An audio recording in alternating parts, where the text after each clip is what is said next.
Good morning, I'm Officer Michael Bullock, M-I-C-H-A-E-L, last of B-U-L-L-O-C-K with the Austin Police Department Public Information Office.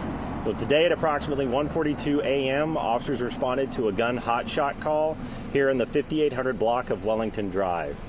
Reports had been received of a domestic violence situation occurring at this location wherein a suspect was armed with a handgun and threatening the victim, who was able to contact 911. Upon arriving on scene, officers did locate the victim and were able to safely get them out of the area.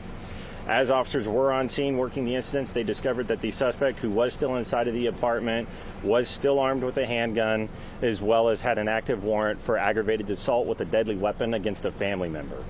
Officers attempted to make contact with the suspect, but he refused to exit the apartment or to speak with officers. As a result, this triggered a SWAT call out, as the subject was refusing to comply with the officers on scene and was armed.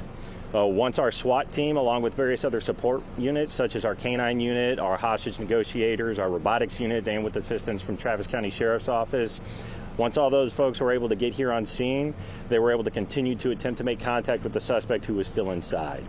After some time, they were in fact able to make contact with the suspect inside and get him to exit the residence. Upon exiting, officers were able to safely take the suspect into custody without any major incident, and he is now in our custody.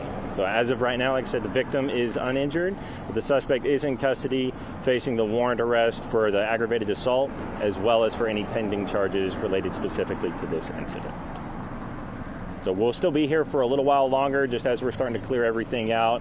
But as of now, like I said, the suspect is in custody, so we're going to start breaking down our scene out here.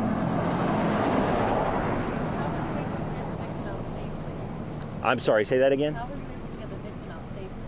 The victim, I believe, was able to get out of the residence on their own, and then when officers got here, they were still in the immediate area, so we just get them further away so that way there's no chance of any furtherance of violence occurring.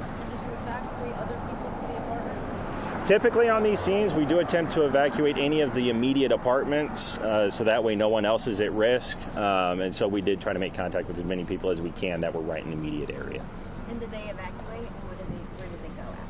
Whether or not some people do or don't, it's kind of up to them. We can't force most people to leave when they're not involved in the incident specifically. But anytime that we do, if you may have seen, we had a Cat Metro bus that drove by. Oftentimes, especially when it's getting a little cooler, we try to offer some place where people can sit relatively comfortably if we're asking them to leave their home. Are you able to say what steps were taken to remove the suspect? In general, like we have all these support units that are here. We obviously don't go into the specifics of our tactics, but we do always attempt to speak with them, and gain voluntary compliance. SWAT is highly trained in special weapons and tactics in order to get people out if they're still refusing to. But our goal is always a peaceful resolution and to get people to come out on their own, which this individual did. They did come out on their own without us having to actually forcibly remove them.